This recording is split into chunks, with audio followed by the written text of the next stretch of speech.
Live. Everywhere. On netrootsradio.com.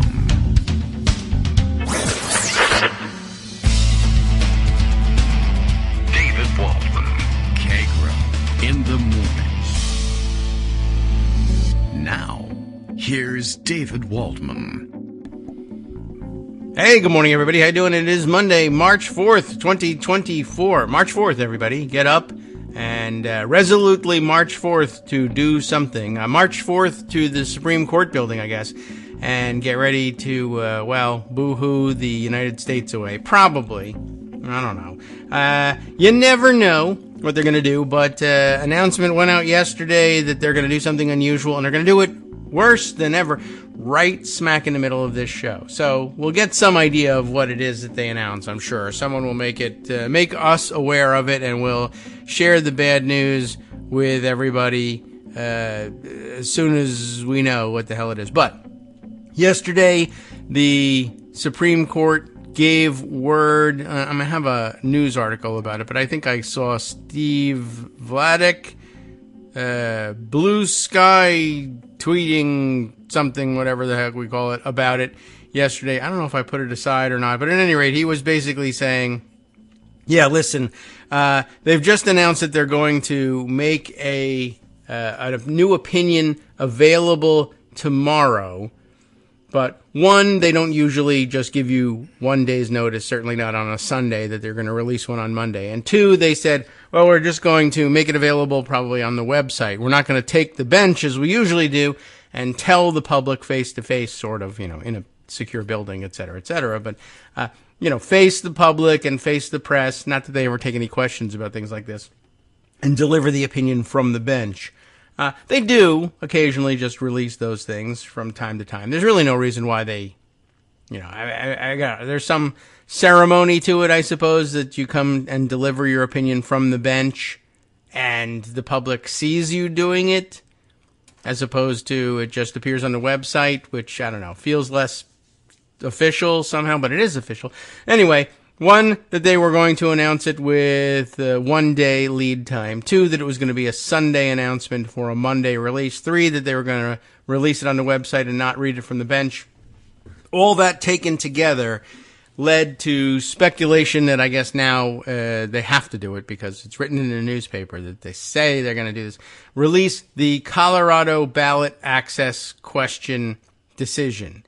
And as who's doing this now? As Own All the Things, or rather Pwn All the Things, says likewise on Blue Sky, there's something sort of morbidly fascinating and noteworthy that everyone knows SCOTUS will rule wrongly and just debating how offensively lawless they will make it.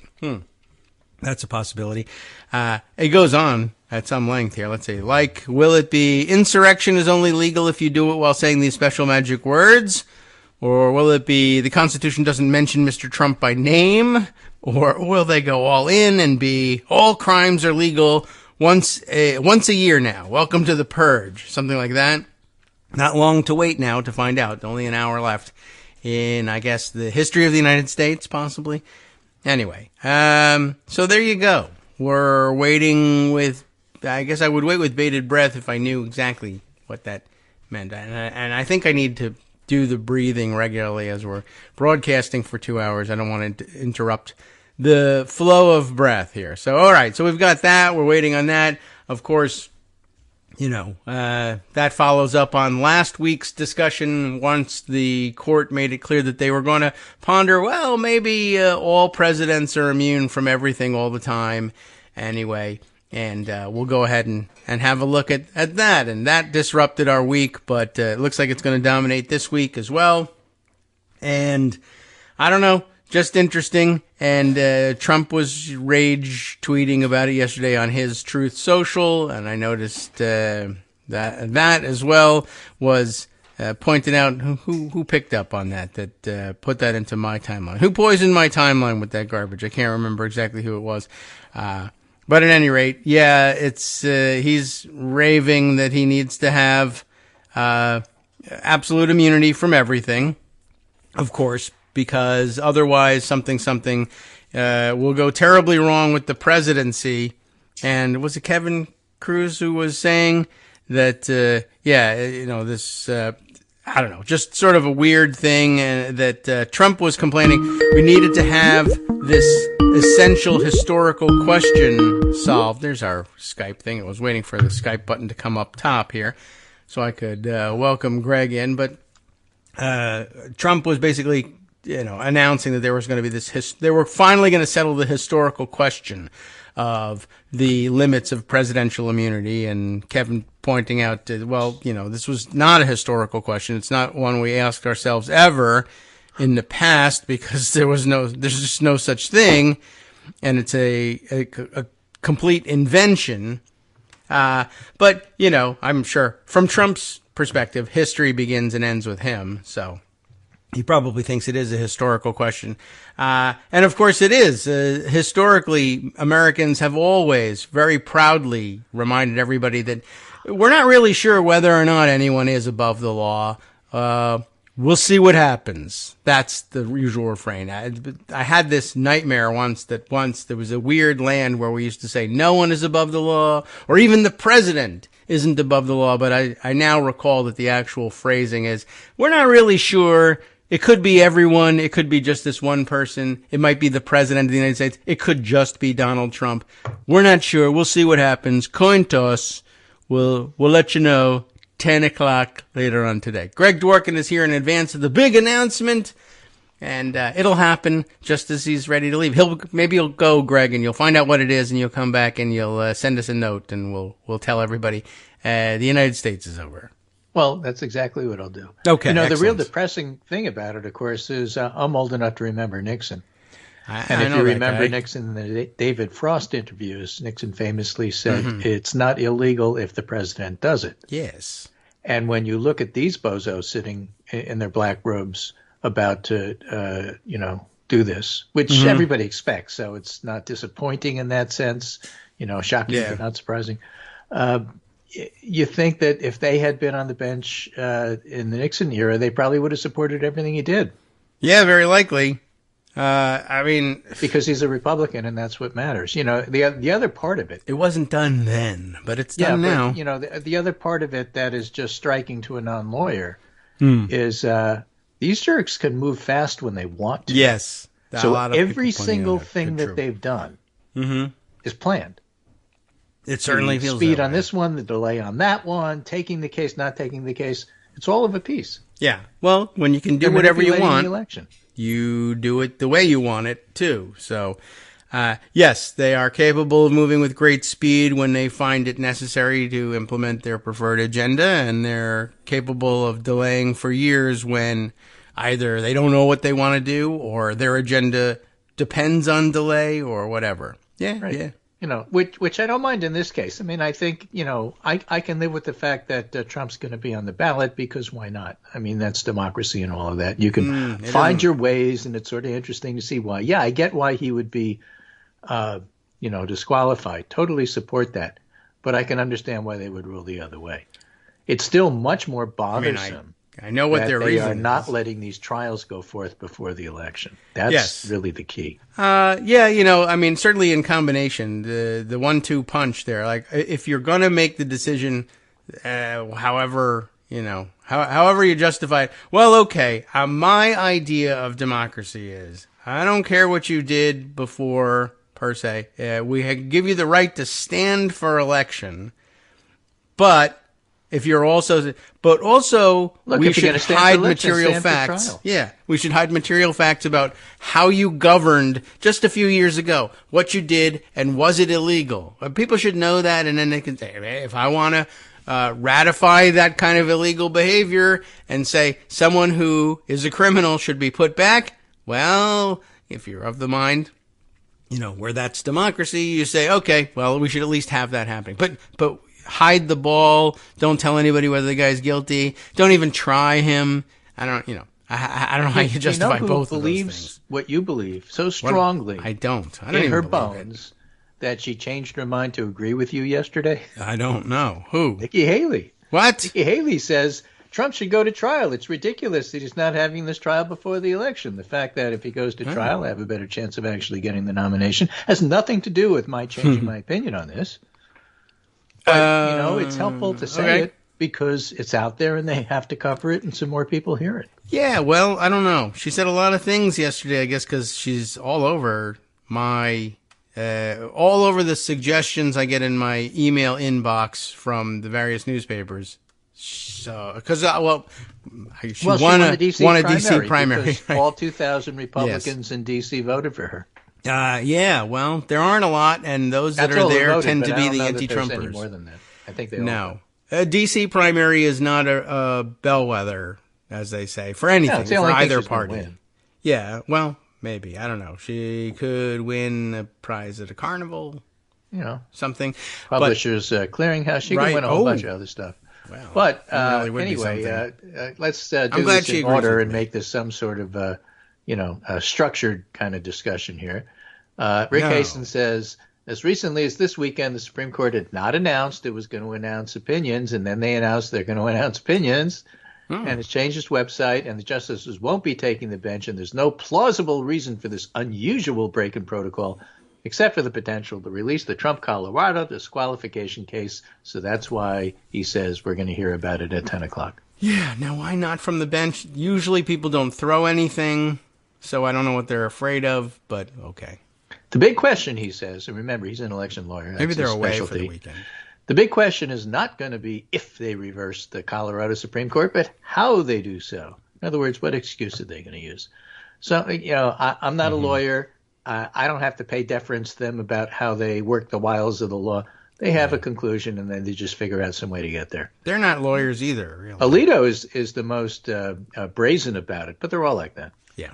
Okay. Well, let's see. 45 minutes. Some ways will add certainty and avoid chaos, and some may add to the chaos. And I hope the court avoids that.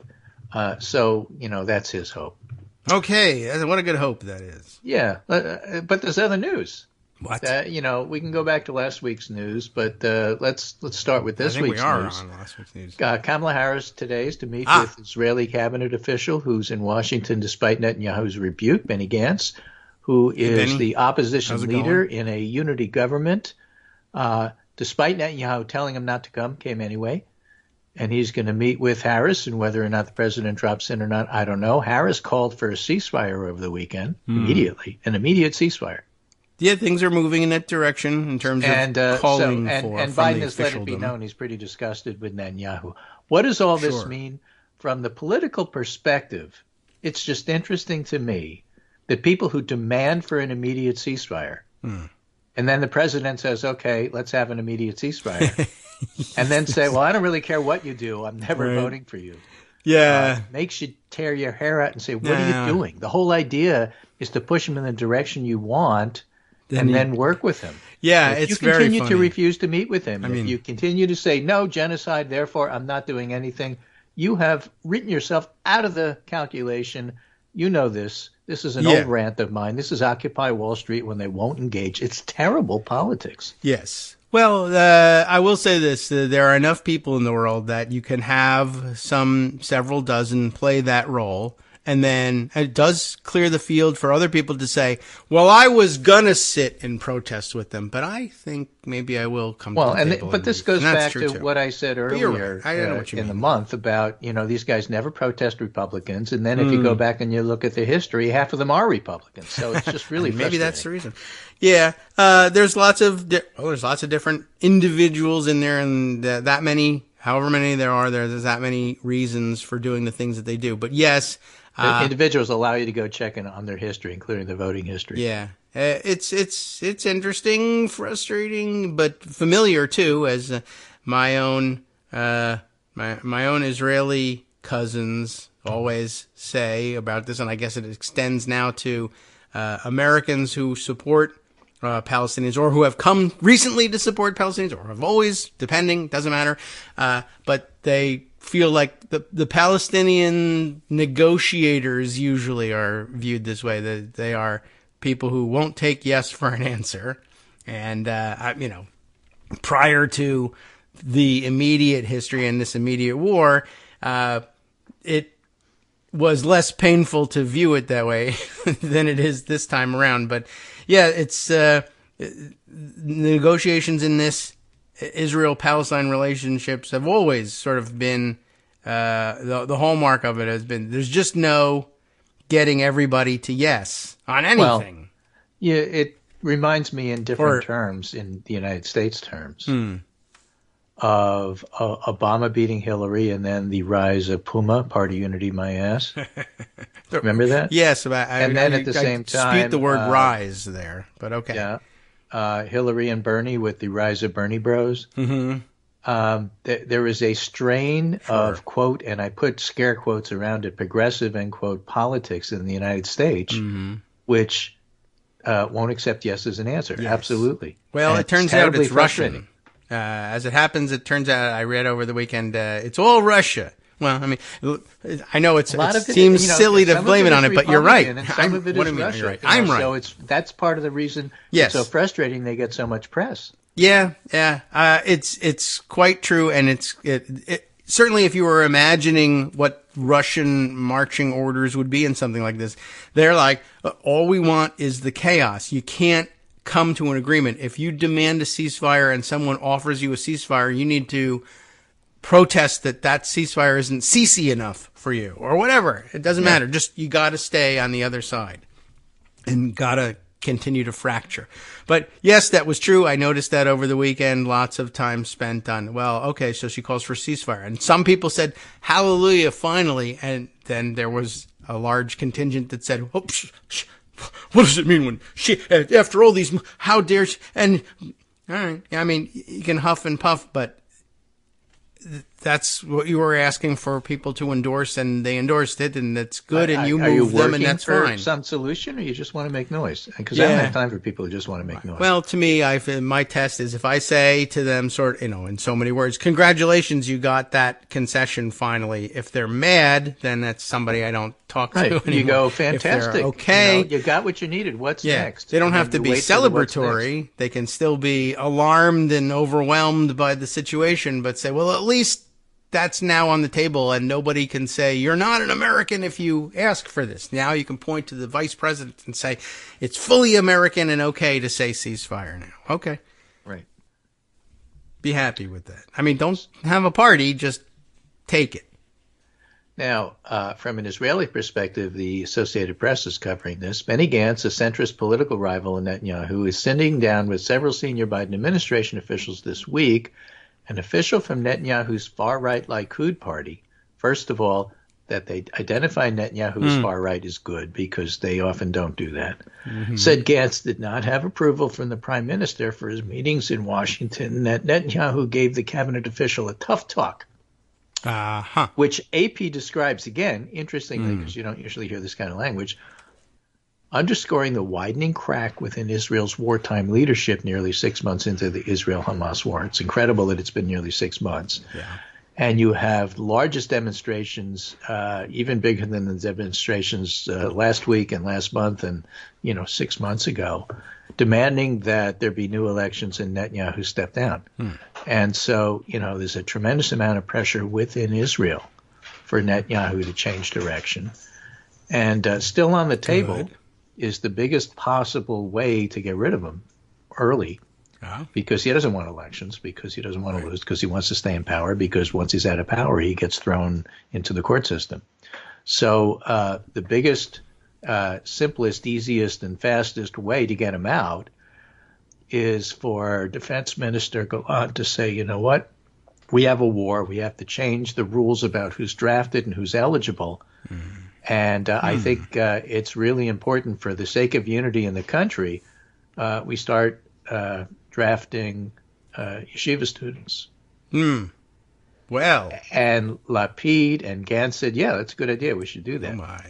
Now, that sounds straightforward because, if you're all in on a war for existential existence, everybody should participate, right? Yes. Except that the ultra-Orthodox, which are known in this country as the Haredi, yes, have said, no, that's impossible because they have to study Torah. Yeah, right. You fight this war for me and do it my way. So there have been carve-outs for yeshiva students. Yeah.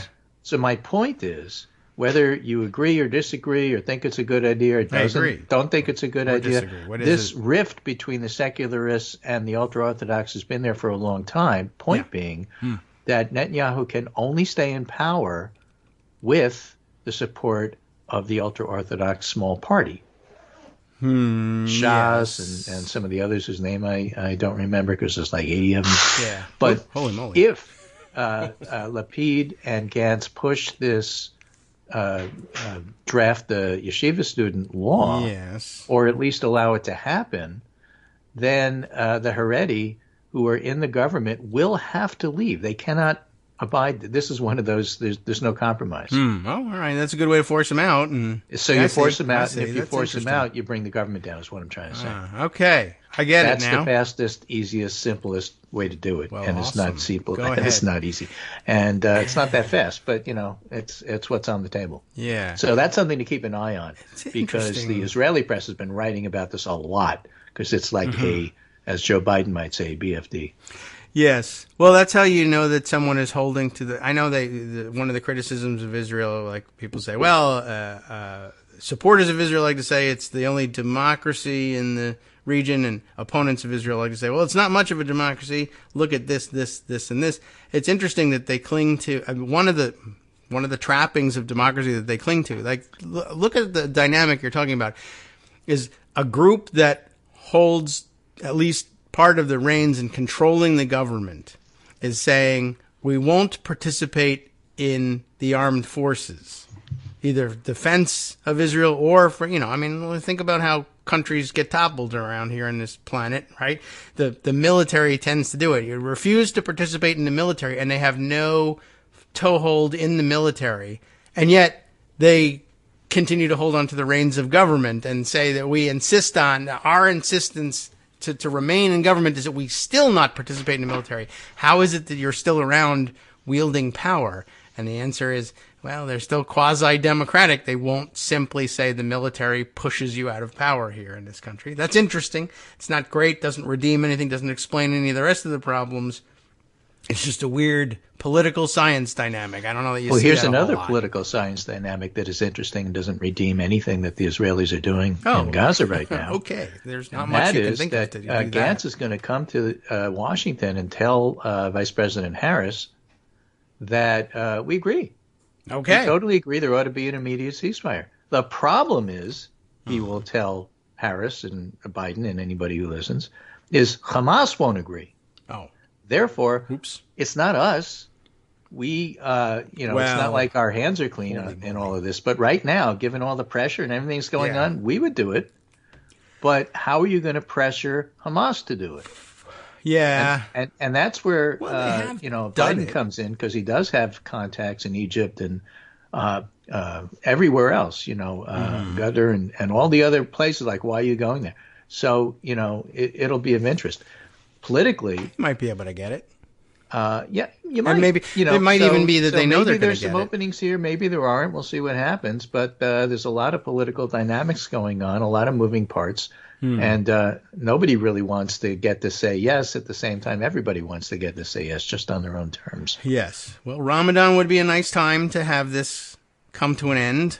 For everybody's and that's not sake. the only news. We have the Supreme Court stuff. Oh, yeah, right. We have that's this. Boring. We America. have Alan Weisselberg this morning pleading guilty to perjury. He should be in the Israeli army. Send him. He should be in Rikers. And that's probably where he's going to go back, because if you're guilty of perjury, you belong in jail.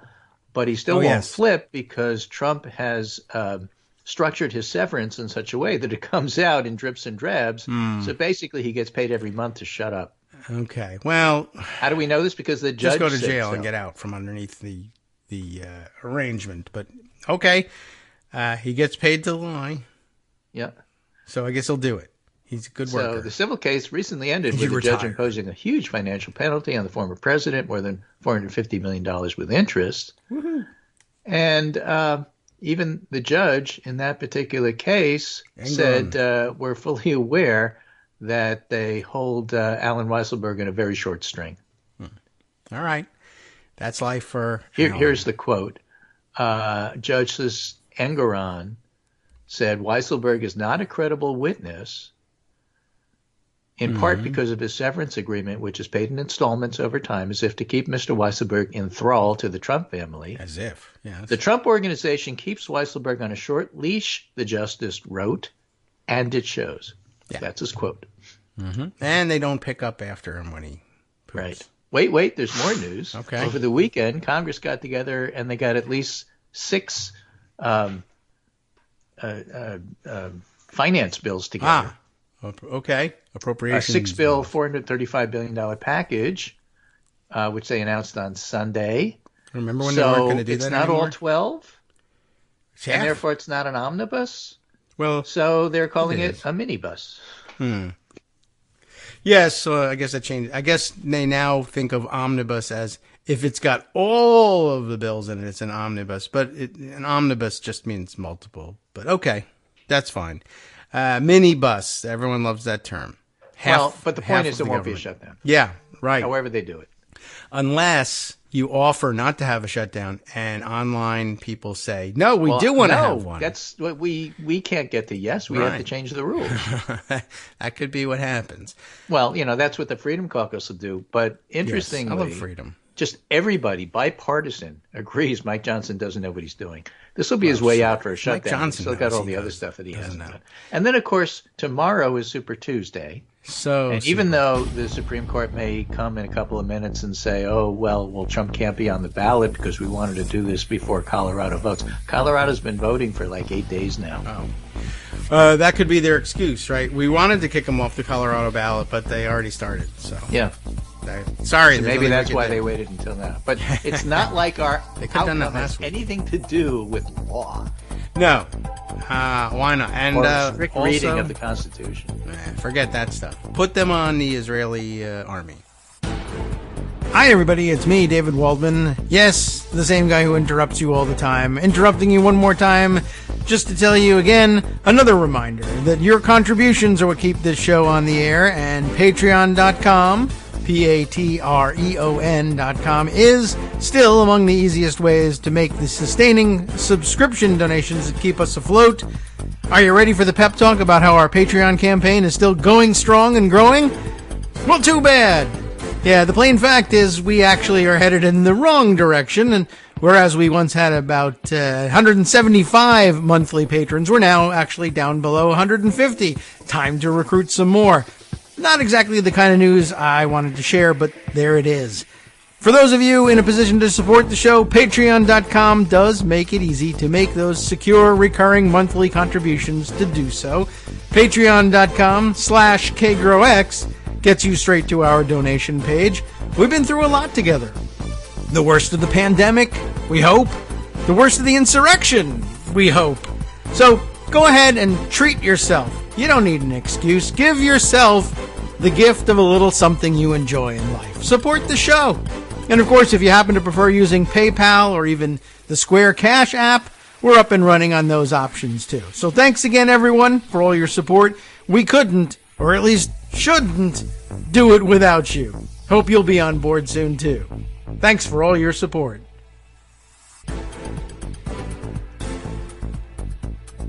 All right, welcome back now to the Kagro in the Morning Show here on Netroots Radio. Joe Biden is even older than he was when we started this show now, so look out. I don't know, I just thought I would remind you of that because all media, I suppose, is supposed to, I guess that's the role, is we tick off the seconds of Joe Biden's life, and nothing else matters. Criminal activity, rape, nothing. Well, it's kind of interesting because there's a couple of articles about Biden that sort of deal with it from his perspective, which are quite interesting. One of them is in the New Yorker by Evan Osnos. You're older. Joe Biden's last campaign, trailing Trump in the polls and facing doubts about his age, the president voices defiant confidence in his prospects for re-election. If we have doubts about his age, why do we say he's old? Maybe he's not. Well, he just basically says, and this is a great, approach here. Back in the Oval Office, in terms of outlining how he thinks and what he says, back in the Oval Office, where winter sun shone through glass doors, I asked Biden if it were possible for him to reach voters who had those beliefs, that he's old and less likely to hold Trump responsible for January 6th. He treated the question as a provocation. Well, first of all, remember, in 2020, you guys told me I wasn't going to win, and then you told me in 2022 how it was going to be a red wave, and I told you there wasn't going to be, and in 2023, you told me we're going to get our ass kicked again, and we won every contested race out there. You let that sink in for an instant and said, in 2024, I think you're going to see the same thing. All right. I mean, it's hard to argue with that as it is in the future, and we don't know. Right. If you spend time with Biden these days, the biggest surprise is he betrays no doubts. And by the way, he goes on to say physically he's lost a step, but mentally sharp as ever. Okay. So I think that's sort of. He says. If he can operate the cable box, that's the test. Right. Right? The clocks are set at the right time. Oh, he doesn't take care of that in the White House. But okay. So they're arguing the polls really are too early to be useful. Some of the polling experts are saying exactly that. When do you pay attention? July, August at the time of the convention. And then also, after Labor Day is when the public really tunes in. But the conventions are really the kickstart to the general election. We're still in primary season, which is why the fact that Nikki Haley won all of the delegates, I think, in D.C. is few as they are, they have, with as few as 2,000 votes, because that's all the Republicans that voted. It's still election season. It's still primary election season. And it's still not general election season, even though you want to make it that. So you still have people who haven't accepted that these are going to be the two candidates, and they haven't come to grips with the fact that it's a binary choice. And they're not focusing on the fact that Trump continues to mistake Obama for Biden and Biden for Obama in all of his speeches. And he's completely incoherent if you watch him for any length of time, as opposed to cleaning it up with a little soundbite, which is what the media does. So, all of that is still on the table. And then Dan Pfeiffer also had some quick thoughts based on the polls, including the New York Times Siena poll that came out over the weekend, which was depressingly showing Trump in front, which is that Trump is a massively flawed candidate, chock full of vulnerabilities to exploit over the next 8 months. The stakes couldn't be higher, so I begrudge no one for having anxiety for every poll. Okay. And none of it is easy, and there's no silver bullets. 19% of voters disapprove of both, the so-called double haters. That's this year's election security moms. Biden is currently winning 45-33 with those. A lot of this stuff in the polls doesn't really add up, winning independents but losing. Why? Because according to some of the polls, including New York Times Siena, which is just unbelievable, I cannot believe it, 97% of Trump voters will still vote for him. That is not what the focus group said. That's not what the elections that we've had in the interim show, but that's what the poll shows. Whereas 83% of Biden voters will still vote for him, and that's why Trump's ahead. I see. Now, is it true that 97% of Trump voters will vote for him? I don't believe that for a minute. Is it true that 83% right now of Biden's? I believe that part. I think he can win those people back, particularly if he's running against Trump. But I think these polls overestimated Biden in 2020. I think they're overestimating Trump now. And getting back to what Dan Pfeiffer says, none of this is easy. No silver bullets. You just got to do what you got to do. We got work to do. That's what these polls are telling us. It's not going to be a runaway for Biden. Get that out of your head. But that Biden has already lost, that's bullshit. Okay. Well, I can. Yeah. We have to believe that. No, there's no runaway elections anymore. There just aren't. They just aren't. And right. And then there's a there three-part should be, series but there aren't. Dealing with Biden, and this is also interesting. Tyler Pager in the Washington Post, the private chats and chance encounters that shape Joe Biden's thinking, and they go on to say how he talks to normal people, fellow churchgoers, Delaware neighbors. If he took Amtrak, he'd talk to them. Oh yeah, grandchildren. He talks to people, despite the bubble that every White House has. And so he brings their worries to the Oval Office. I think he internalizes all of that. I don't think he's out of touch. He's certainly not mentally incompetent. He's not too old for the job. He is old. And the campaign really hasn't started yet. So more news, because this is news to make sure that we cover on Thursday, State of the Union. Which, by the way, will happen because the government hasn't shut down. That's true. They don't really need to be open in order to do it, but...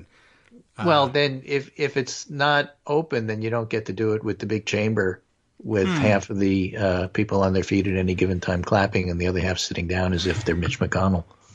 They should be able to, well, I mean... With a frown on their branch face. Operations. I guess so. And then they switch. Yeah, I don't recall having done a State of the Union during a government shutdown that that included the legislative branch. And they do, I mean...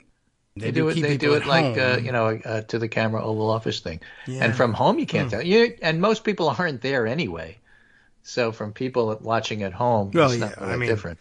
Right, but there's a difference in the feel of the chamber and the big echo and the applause and the shouting and stuff versus the relative quiet of the Oval Office or some other studio somewhere.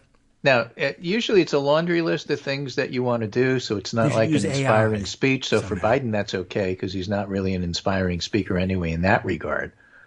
But some of the fun parts, and Biden has been quite good at this. The master, of course, wasn't Obama, was Bill Clinton, where he would say something and the Republicans would jeer, not cheer, but jeer. And then he would have some sort of comeback line that would make all the Democrats get up and have the last word. And he was quite, and that's what you see at the State of the Union. Right. That's the audience reaction is a big part of it, and it's why the reaction speech always flops, really. And even if it's substantively better than the actual speech, there's just, you deliver those lines that should be to thunderous applause and nothing happens and everybody notices that. And then you're Jeb and you say, please clap. And that's just like the end of you. That's the worst. Don't do that. Yeah. All right. Well, so State of the Union Thursday. Well, I guess it never really. There's no set day of the week. There's no set day there. I was sort of expecting Tuesday because like everything happens on Tuesdays. Yeah, right. No, it's Federal Thursday. Tuesday. No? Okay. All right. Thursday it is.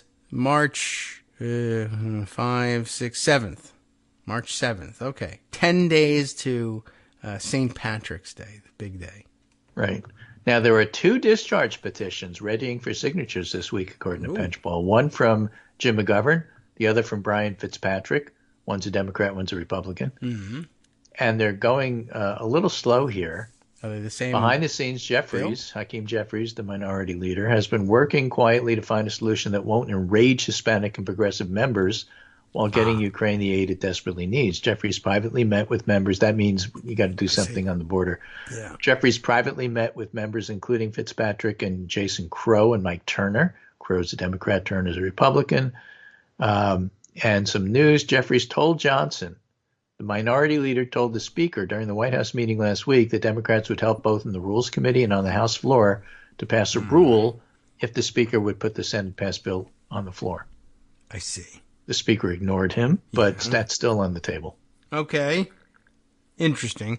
So 2 different combination border foreign aid bills, or just 2 different petitions? Well, basically what's happening is Jeffries, I think, is going to wind up negotiating with Fitzpatrick, the Republican. Mm. And the hope is that Johnson will negotiate with Jason Crow and the Democrats. And then they'll see if they have something and then put one petition bill on the floor and then they go. I mean, I think that's the plan. Okay. And the problem is Jeffries is perfectly willing to negotiate with Fitzpatrick, and it's unclear Johnson's willing to negotiate with anybody because he can't take yes for an answer. Right. Which is the theme of today's show, by the way. Yes. No, I mean, it isn't. I mean, yes? I'd like it to be, but no. So I'm sorry, I can't help you. That's what's going on. I'm okay. just telling you. Very good. Or very bad, possibly. Yeah, depending. Depends on what did you say? Which one did you pick? I'm the other one. Look, I just want them to get together and do something. Yeah. Well, and the other question is Europe is doing more, and can Biden just send them weapons anyway and say, sue me? I'm the president, I'm immune. Can Biden, well, like if the rest of Europe is sending weapons to Ukraine, can we send the weapons to Europe and then just say, I don't know what happened and they to can them? send it to Ukraine. Yeah. Exactly. Maybe we can do that. Europe can send Ukraine all their bullets, and we'll send all the bullets to Europe, and what's your problem? Yeah, I don't know what happened. It's not my business. I sold them to who? Czechoslovakia. Send them to Germany, right? I don't know what the Germans did with them. Although, really, stop arming Germany. Right. And now that the so-called shock has passed, it's also quite interesting that since the announcement has, sunk in and people have had a chance to digest it, nobody really has a good word for Mitch McConnell. Nobody. Well, you mean nobody? A kind word for him. Yeah, I have a lot of good words that probably would be like, that's a good word for I have McConnell. some excellent words, but no I think good that's words. good. No kind word for. Yeah, McConnell is, he's done a terrible thing to the country, and there's lots of good writing about it. I think I'm waiting on the Inquirer. Is it Will Bunch has a piece that I'll read in the second half. While everybody else is listening to the Supreme Court, I could read you this thing about, I've reached my free article limit. Mitch McConnell is the arsonist who set America on fire and ran away. Ooh, okay. I'm interested in reading that one, but you'll all be listening to the Supreme Court. Oh, you do? Okay. And well, no wonder then. I am checking to see if I haven't there's seen it there yet? I haven't free clicked on it. link. Sometimes they give you a gift link. I can get at the text, sneaky. But I can give you I have the entire text. Yeah. Okay. Oh, if you've got a gift link, then everybody can read it. Yes. I'm looking if you've for it. already read too many articles in the Philadelphia Inquirer this month, which apparently is one, because it's March 4th, and I don't read the Philadelphia Inquirer all the time. They give you one a year. I like that. You've reached your limit. 0. I reached my limit in How did this 2008, happen? buddy. Did that just say to me that you've reached?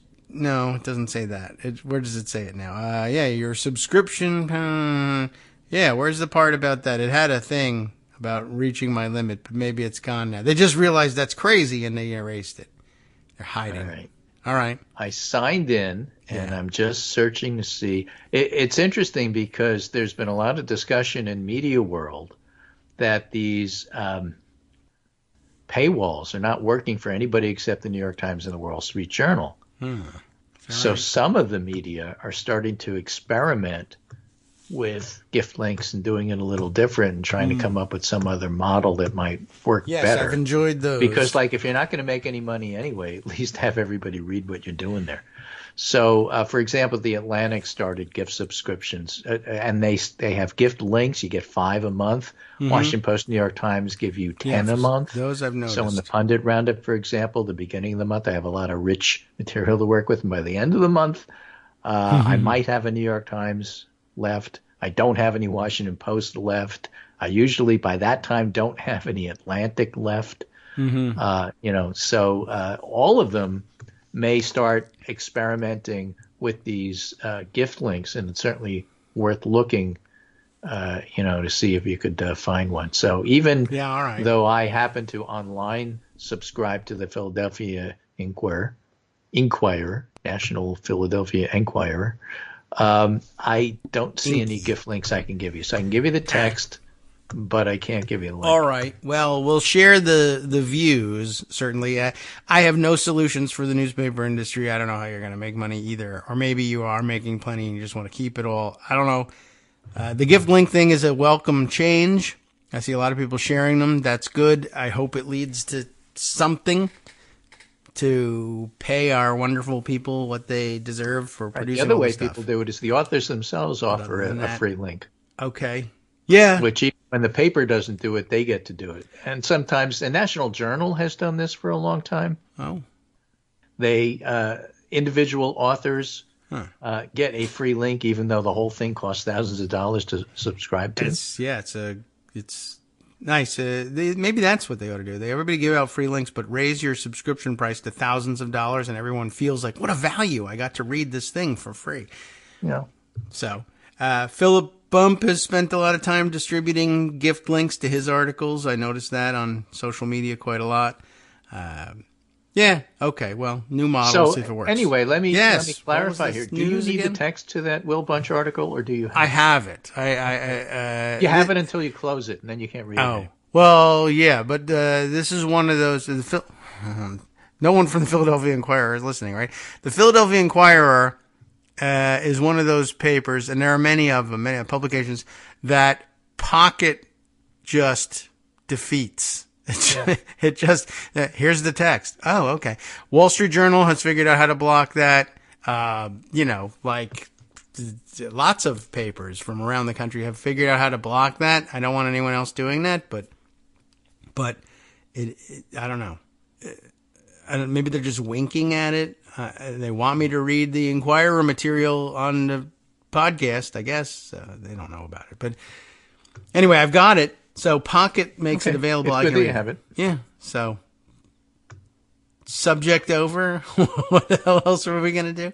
Yeah. Maybe not much else. I mean, that's right. basically what's happened today, and I think we summed all of it up. Okay. There's still, after McConnell announced his retirement, he's now a lame duck. Nobody pays attention to him. John Cornyn immediately said, okay, well, I'm running. And Rick Scott said, I think I'll run because there's too much fraud in American politics, and I'll fix it. Wow, there's too much hair in American politics, and I think I will. It's best that I run. Well, Rick Scott, of course, is famously known for being CEO of a company that was accused and I think convicted of medical fraud. So he would know better than anybody about fraud. Yes, and how you could be convicted of fraud and stand for election and still win. So he ought to be on Team Trump. Right. Or Trump ought to hire him. Thing to remember about Super Tuesday tomorrow is that most of the Republican, if not all of the Republican nominees' chances of getting delegates, the way the Republicans scheduled it and structured it, and this was Trump's doing, is just about everything is winner take all. Yes. And that's why Haley winning D.C. got her 19 delegates out of 19 because winner take all. Yeah, so free trip to the convention for 19 Republican operatives who were going anyway. Right. Good news. Yeah, but they get, special badges. They get to sit closer. I don't know. That's true. They assigned hotel rooms at a certain area of the city. I don't know where their convention is this year. Moscow, I assume. But I'm not certain where. Anyway, okay, so that exciting news there. Winner take all is a huge thing for Trump generally. So. Yeah, because the Republican Party isn't really a democratic institution. That's why they don't want people to vote. And the Democrats are the exact opposite. So they try to make it easier to vote. Too many voting. People have to come out and vote. If you want that style of, yes, my vote counts, you can't just turn your back and say, okay, well, you did this one thing that I don't like. Most like normal people are complicated and say, I like this, I didn't like that. On balance, I have to look at everything. What's best for me, what's best for the country, but especially for me in the end when I balance all of this, rather than you did this one thing, therefore you will never get my vote. Yes. Well, there are always such people, and probably, as we've discovered, along with everything else that you've analyzed about polling over the years, that there are actually far fewer of those super annoying sticklers. No, the super annoying people are the same people every election who say, well, you found this other thing that makes me not want to vote for you. And then last time it was inconsequential to you last time, too. Not want to vote for you. So there's always something. Yes. And I just keep finding it, and that's how come when you look at my history, I seem to be really difficult, because I am. Yeah. Well, they succeed in finding the things that irritate you each as the archetype. Year. I guess so. And there's no law requiring the two of you to agree on anything for anything to happen, but they're very adept at annoying you, and my own personal belief is that there's a lot more Joe Bidens than Nina Turners in the electorate as a whole. There turns out to be. And the ones who are, and there were a lot of Nina Turners, they tend to stay home and not vote at all. Yeah. Well, it's not dissimilar to the thing that we discuss, the phenomena we sometimes discover among Republicans in the polling. 10% of them will say, I hate democracy. I actually do hate America / am a great patriot and love America, even though that doesn't make any sense. And thanks for asking. I hate Jews too. But, but hey, thought I would point I'm that an out. American, and I get myself, the vote. I hate you. I hate that guy over there.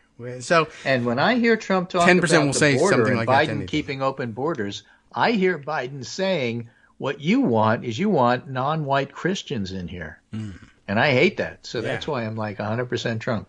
There are definitely people, there's always 10% in the polls who will say the crazy thing on the other end of the spectrum, and 10% here too on the other, who say they're on the other end of the spectrum and yet give the same answers somehow. Well, horseshoe theory. Yeah, right. So, look, there are such annoying people. It's fascinating. The horseshoe theory people actually believe in the Green Lantern theory, which is to say that Biden could make Israel do exactly the right thing if he only willed it hard enough. And if he did, then I would be angry at him for something else. Through brightest day, through darkest night. But, you have to will it or it won't happen. Yeah. We live in this atmosphere. It happens. Right. Anyway, okay. That's it for me. Feel better. Have some breakfast. I will take have a more walk. Coffee. How's the weather? It's pretty good. Okay. It's actually almost 50 today. Going to hit 50 later. Okay. And the rain has stopped. So, it's March. Spring is coming. We're going to get slammed as soon as you start thinking it's spring. But for right now, it's a nice day. Okay. That's good news. You don't have 13 feet of snow like some people. Yeah. Abby's or very wildfires. happy. She thinks I'm going to take her for a walk later. Okay. Is that a trick or you're going to do it? Well, she does that every day. Oh. She's usually disappointed, but, Well, yeah. You know what? There's no pleasing this Abby. You take her for a walk, she'll say, why wasn't the walk longer? Exactly. Unbelievable. In winter, it's just hard because and in the end, she's you an end old up picking dog, up the poop. and we don't like to take her out when it's 13 degrees. Yeah. All right. Well, good. Have a good day. We'll check in with you on Super Wednesday, I guess, if it pours over. Well, Super Tuesday, and then it's Terrific Wednesday. And the thing that's terrific about it is Tuesday's over. Fantastic Thursday after that, and then State of the Union as well. All right. Well, enjoy the last 7 minutes of the United States of America. And if you as soon as hear I news, find out why the Supreme Court said what it said, right. I'll let you know. And send me a I'll paywall write link. you a note in Skype. Okay, very good. I'll be on the lookout for that. In the meantime, I guess I could read everybody about how Mitch McConnell is an arsonist. We can start early on that. All righty. All right. Take care. Very good. You do the same, and I will now cheat the Philadelphia Inquirer out of some money, I guess, which is too bad because I like Philadelphia and the Inquirer and Will Bunch as well. And yet, I'm not a billionaire and I can't give everybody as much money as I had hoped to do at one point. But here is the article. Again, Mitch McConnell is the arsonist who set America on fire and ran away. I like this interesting approach to summing up the career. And it goes like this. It starts out, unbelievably enough, the lyrics to Kenny Rogers' The Gambler are branded onto my brain. P.S. Will Bunch is too old to write for the Philadelphia Inquirer, and he's even older or seems older now, than Joe Biden, something. The olds. Yay, go olds. I know The Gambler. You do too. In the summer of 1979, now you know how old he's going to be, I was a 20-year-old. Ta-da. Now you can do the math. I was a 20-year-old so eager to break into journalism that I took a job at a tiny paper in Peoria, Illinois, and lived there with my grandparents. That old Gambler was probably the first thing my grandfather, A.B. Bunch, said to me in his hillbilly drawl when I walked off the plane. Is that right? The 45, are you sure this is the article that I'm looking for? All right. The 45 RPM single, you remember those, was maybe the first record he'd bought in 20 years. And so he blared it from his large prehistoric stereo 5 or 6 times a day. You may, of course, remember those lyrics or have heard those lyrics at some point. You got to know when to hold them, know when to fold them, right? Know when to walk away, know when to run. If you know anything from The Gambler, you know that one. You got to hand it to Mitch McConnell. Now we're getting around to it. The GOP's 82-year-old Senate Minority Leader who arguably has done more to bend, staple, and mutilate America in the 21st century than anyone else. He did so with zero charm or charisma in the slow, ageless, and ultimately inscrutable manner of the giant Galapagos turtle he so weirdly resembles. Interesting. All right. We're getting some check-in on from Greg. Oh, but we'll wait on that because it's not Supreme Court news. They haven't announced their news yet. All right. But last Wednesday, Will continues, the ancient gambler of the Senate looked carefully at his final hand. He knew when to run. In announcing that he'll step down as the chamber's Republican leader after November's presidential election, McConnell did his best impersonation of a statesman, proclaiming, one of life's most underappreciated talents is to know when it's time to move on to life's next chapter. Not that he's done that. But the real McConnell burned through as he tried to have it every which way, seemingly attacking today's MAGA mesmerized GOP without saying exactly what the problem is or using his power to do anything about it while pretending he had nothing to do with it. Believe me, I know the politics within my party at this particular moment in time, McConnell said in a seeming verbal subtweet of his fellow Republicans who are delighting Russian dictator Vladimir Putin with their failure to fund Ukraine aid. I have many faults. Misunderstanding politics is not one of them. Well, maybe it is. Anyway, here's what McConnell understood, but wouldn't say out loud. America's political arsonist, having managed in his record-setting 17-year run as Senate GOP leader to light multiple matches under all three branches of U.S. government, could see the wildfire he started finally lapping at the Capitol. This November, he will make us all truly believe that turtles can run. Of course, that was should have been evident on January 6th, 2021, but and yet he hung around another 4 years. The echoes from McConnell's farewell had barely died in the Senate chamber when the Supreme Court, that the senator had shaped and molded like a lump of Kentucky clay, or any kind of clay really, did exactly what many of us feared and put its clumsy thumb of injustice firmly on the life or death scales of November's presidential election, and I guess they're about to do it again. The High Court's handling of Donald Trump's ridiculous claim of presidential immunity from all crimes has been guided by three principles: delay, and, of course, delay, that are pushing the Trump's 2020 election interference trial past Election Day. It's a realpolitik move in the image of the court's creator, McConnell, but Mitch doesn't want to be around for the consequences. This is my first column back, he says, after a 2-week staycation, and I watched with alarm from my couch as the flames of the McConnell fire jumped from place to place, fanned by the gale force winds of autocracy and intolerance. In almost every soul-crushing story, I could practically smell the senator's presence amid the rubble and ashes, and I hesitate to even guess what that might smell like. We'll be right back.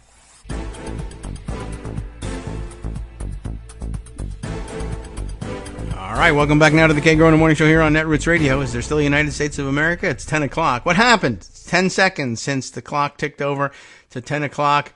And I don't know whether, maybe the decision is out and everybody's now reading it. It's going to take some time to digest it. Or maybe it'll be a quick one-liner and everyone will be able to let us know fairly soon. Anyway, just waiting to find out. As we jumped into the break here, I was reading Will Bunch in the Philadelphia Inquirer about Mitch McConnell being the arsonist who lit the United States essentially on fire and then ran away.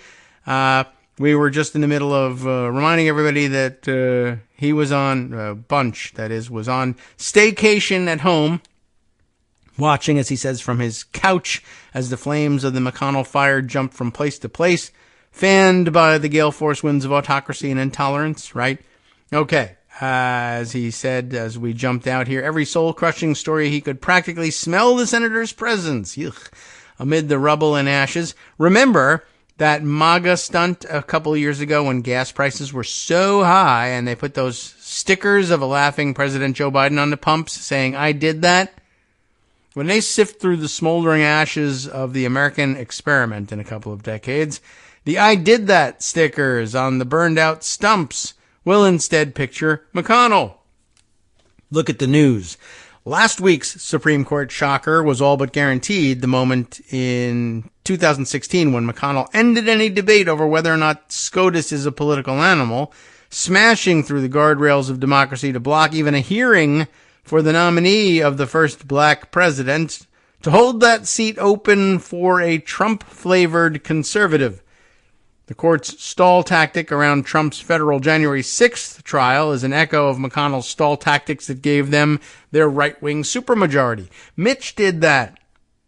It was also the McConnell court, of course, that by that one-vote margin he carved out, finally overturned Roe v. Wade in 2022 and reversed nearly half a century of women's reproductive rights in America. That Dobbs decision has sparked a red state revival of the patriarchy that is making The Handmaid's Tale seem like a documentary. That Alabama Supreme Court's God-citing decision blocking the desperate would-be parents from in vitro fertilization, so extreme it even had the state's right-wing Republicans backpedaling. Mitch did that. And, by the way, we now have the answer because it's simple and straightforward in a way the Supreme Court does think. A unanimous decision. So that'll go over real big with all the fans of the three. States may not unilaterally disqualify Donald Trump from the ballot. The Supreme Court rules unanimously. So much for the independent state legislatures and states' rights. F all of that. If it means enforcing the 14th Amendment, which was passed for their benefit. Okay, so we can take a look at analysis, perhaps. I don't know whether we'll do it later today, tomorrow, wait for these things to ripen and we get some cogent thought about it. Otherwise, I mean, you're all having the same thoughts that the rest of the gang is having too. We can, of course, read the opinion. I don't know whether it's something we can fit in today's show, but there you have it. So live, as you are getting the news as well, Colorado can't ban Trump from its ballot because states don't have any power to run these things unless they do, in which case, great. So there you go. I don't know. In a couple of months, when they need states to have the power to determine who can and cannot be on the ballot, they will have that power again. It's just inconvenient to put it in the way of Donald Trump at the moment. All right, let's finish this Will Bunch thing, and then we'll go see what the Supremes have to say. And he continues on. Don't forget that McConnell's reshaping of the judiciary didn't begin and end with the Supreme Court. The GOP Senate leader slowed Barack Obama's nominees at the end of his presidency, and then flipped the switch when Trump arrived in January of 2017, ultimately pushing through 230 new federal judges, including 1/3 of the appellate seats. Some had minimal qualifications, except for their ties to the right-wing Federalist Society. Exhibit A might be, let's say, U.S. District Court Judge Aileen Cannon of Florida, whom Trump plucked from legal obscurity in 2020 and seems hell-bent on returning the favor by slow-walking the ex-president's classified documents trial. Mitch did that. Some Democrats seem willing to give McConnell a pass because they find themselves allies in the urgent issue of funding Ukraine's war effort to block Putin's aggression. But the reality is more complicated. It always is with Mitch. In 2016, McConnell could have worked to expose the Russian political interference that seems to have poisoned the brains of Trump and House Speaker Mike Johnson. Instead, he refused that fall to sign a bipartisan statement that would have warned voters about Putin's crusade. Stopping Russian meddling, Mitch didn't do that. And I got to remind you, that was right about the same time that we got that recording of the discussion among the Republican leadership in the House, in which they all agreed that the Russians were meddling in Ukraine and it all needed to be stopped. And likewise, they probably would have gone on to say, as some of them hinted, and some of them just blurted out outright, there's really very little reason to believe that Russian meddling would start and end in Ukraine. And in fact, the Ukrainians had come to warn the Americans that that definitely would not be the case, though they didn't overtly say it will be happening in the United States as well. The Republicans talking about the situation actually did figure it out and said, well, that's why I think Putin pays Trump. And then that was the end of the conversation. Of course, it's fair to ask why Putin's preferred candidate, the man who summoned a violent coup attempt on Capitol Hill on January 6th, is even allowed to run for another term. And the answer now coming through as we speak from the Supreme Court. Once again, the cowardly machinations of McConnell played the decisive role. Weeks after the insurrection, Senator Watch What I Do, Not What I Say issued a stinging verbal condemnation of Trump's actions and then voted to acquit his fellow Republican at his impeachment trial. Even worse, he didn't use his sizable clout as leader to convince his GOP colleagues to convict Trump, which would have barred him from running this year. Maybe. I mean, we don't know whether the Supreme Court would have come back and said that part of the Constitution is unconstitutional. They may well have done that. America's political arsonist seemed to really believe the blaze would burn out and die of its own accord. Instead, the wildfires are engulfing everything, including McConnell's legacy. Like everything with McConnell, it's hard to say exactly why he's surrendering his leadership post now. His almost ghostly countenance last week clearly suggested his declining health was a factor, but he must also have taken a long look at the political cards he was holding. The Democrats could hold on to their narrow Senate majority in 2025, but I have to think McConnell realized the likelihood of returning as majority leader was even worse. A GOP leader under Trump 47 would have to actually enact the end game for democracy that McConnell has teed up over the decades. Having to whip 51 votes for authoritarian Trumpists? Just imagine Homeland Security Secretary Stephen Miller or for mass detention camps along the border would expose McConnell as the firebug he's been all along. Why did he do it? It's not even clear McConnell knew what he was doing. On a lifelong political power trip that spiraled out of control. Remember, he was up at the top where, one thing, you can't accuse me of not understanding politics, right? Well, I think maybe you can. Anyway, his epitaph was written by the friend who, as the New Yorker's Jane Myers struggled to understand what made McConnell tick in writing a 2020 profile, told her, "Give up. You can look and look for something more in him, but it isn't there. I wish I could tell you there is some secret thing he believes in, but he doesn't. He's a lot more like Trump than he would like to believe, I guess. We are currently consumed, as we should be, with Trump's autocratic march on Washington, but it was McConnell's rank amorality in a wetlands where everything and everybody, even justices of the Supreme Court, is up for sale. That caused the utter devastation that burned the pathway for a narcissistic dictator. When McConnell tells you that he doesn't misunderstand politics, he's telling you he's smart enough to know that he doesn't want to be seen wandering lost among the smoldering wreckage he created. Somewhere in the darkness, this gambler did not break even. It's time to run. Well, okay. That certainly sets the scene. Now we can jump over and take a look at what Greg has been secreting to us in behind the scenes in Skype. Let's see. We'll start up here where he says, unanimous, pointing to the Twitter account of Kyle Cheney bringing us that news, I guess. Let's see. Breaking, states may not unilaterally disqualify Donald Trump from the ballot. The Supreme Court rules unanimously. Only Congress can decide. So wonderful. That's going to make so much sense. Well, the opinion is available in full. There's a clip from the first page of it. Let's see how long we're talking about here. 20 pages. Well, might be worth parsing. Might be worth spending the rest of the week parsing. Anyway, certainly people will do that for us. Let's see what else he has sent us in the back channels here. What's this link? Is that also a link to the full opinion? Okay, we can get rid of that one because we already got it. Amy Coney Barrett concurring. Here's some pull quotes here. For present purposes, our differences are far less important than our unanimity. All 9 justices agree on the outcome of this case. That is the message Americans should take home. Yeah, not that it's the wrong answer, but that all of us were wrong. So you can't even blame it on Republicanism. Okay.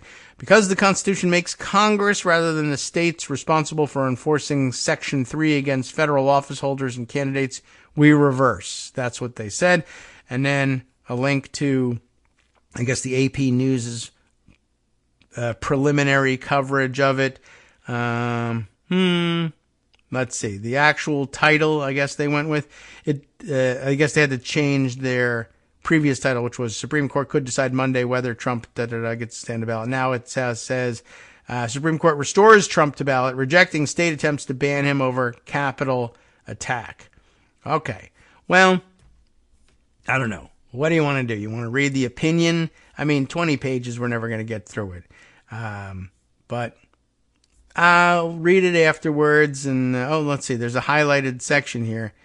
That law made engaging in insurrection or rebellion, among other acts, a federal crime punishable by disqualification from holding office. Okay, I don't know what that highlight was supposed to do for us, but there it is. It's in somebody's link that they sent. Okay, well, all we can do is read on, and I don't think there's really any point in reading through the opinion live on the air with just an hour left to go when we could be instead informing you of the rest of the background information. Maybe we'll start with this piece from Politico, once they verify that I'm human, of course.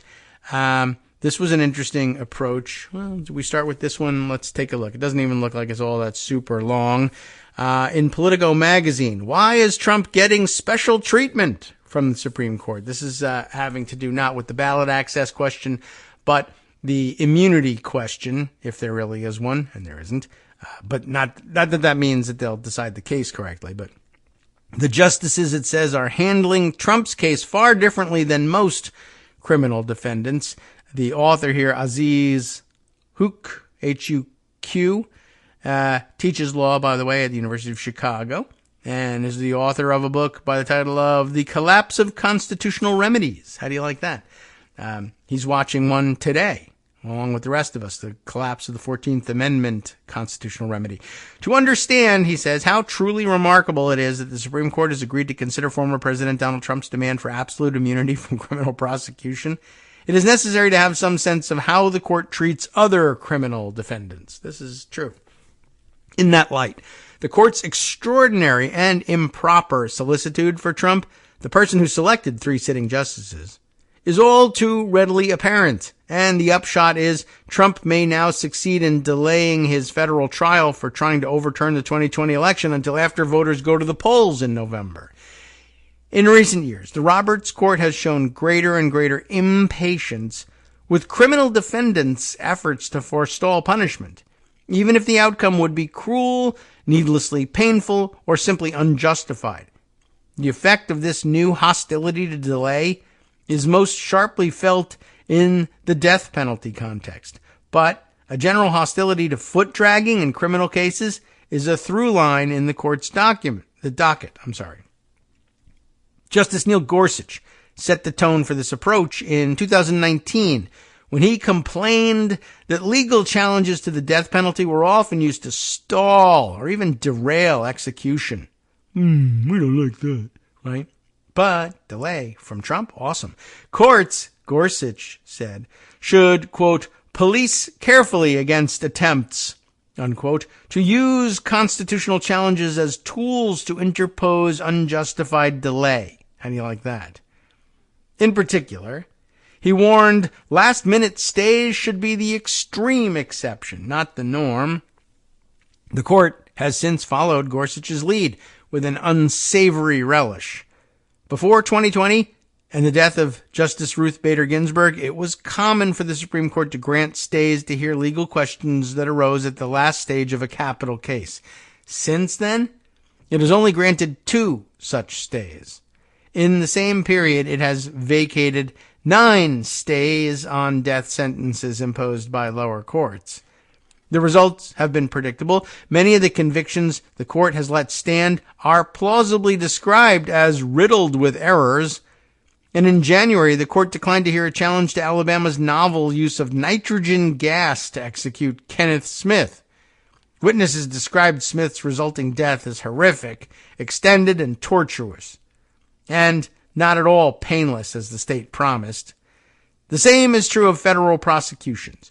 In the last half of 2020, the court stepped aside as the federal government sprinted to execute 13 people, as many as has been killed in the previous 6 decades.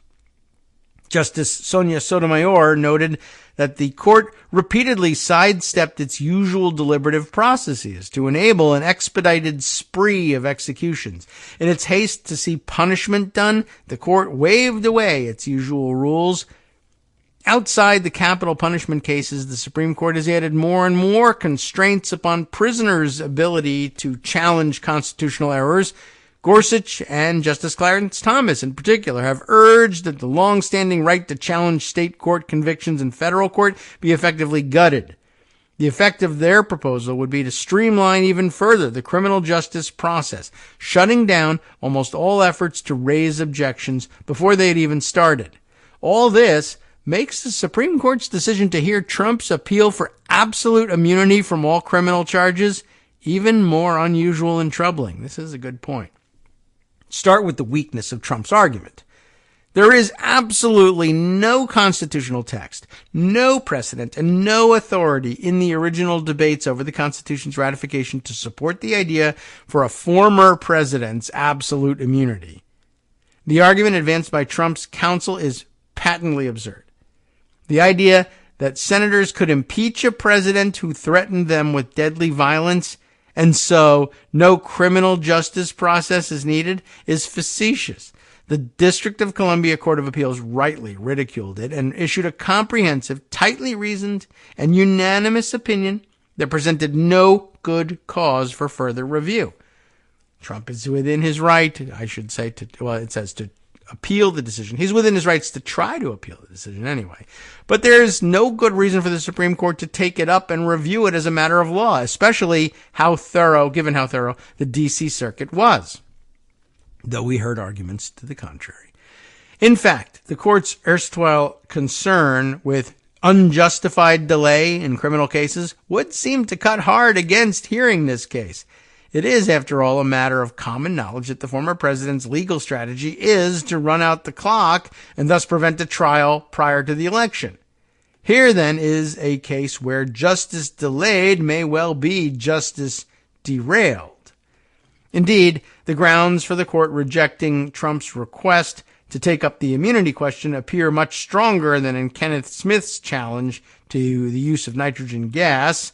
If Smith had been successful, Alabama could have found another permissible way to kill him. If Trump's trial is delayed enough, it may never happen. If Trump is back in the White House, he can easily quash the Justice Department's case. The Supreme Court's attention, moreover, is a precision good. In the court's 2022-23 term, the court issued just 58 decisions.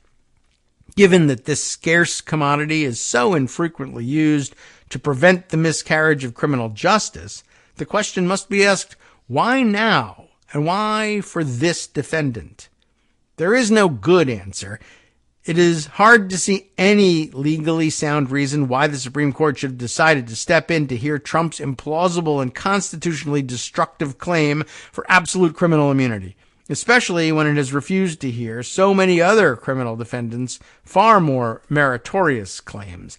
There are, no doubt, some who will seek to make excuses for the court. They will say that the court is worried about an election year prosecution, or they will say that the issue here is plainly a significant one deserving of full arguments. But the fact of the matter is that Trump is getting the kind of treatment that other criminal defendants do not get. His delaying tactics are being embraced rather than swatted away. If the Supreme Court's reputation takes a further hit from this move, it will not be simply because there is an air of impropriety about the decision. Rather, it is because the court is treating the presidential candidate of the party that appointed 6 of the 9 justices with special favor so as to materially aid his presidential campaign. The problem here is not a matter of appearances. It suggests an improper and partisan act in its bones and marrow. Yes. And of course, we just saw it again moments ago as, this time somehow they managed to sweep in the other 3 justices. I guess, I don't know whether they did it out of an interest in presenting a unified front for some reason. I don't know. I guess we'll digest the opinions in the days to come. There's other things that I think probably would help as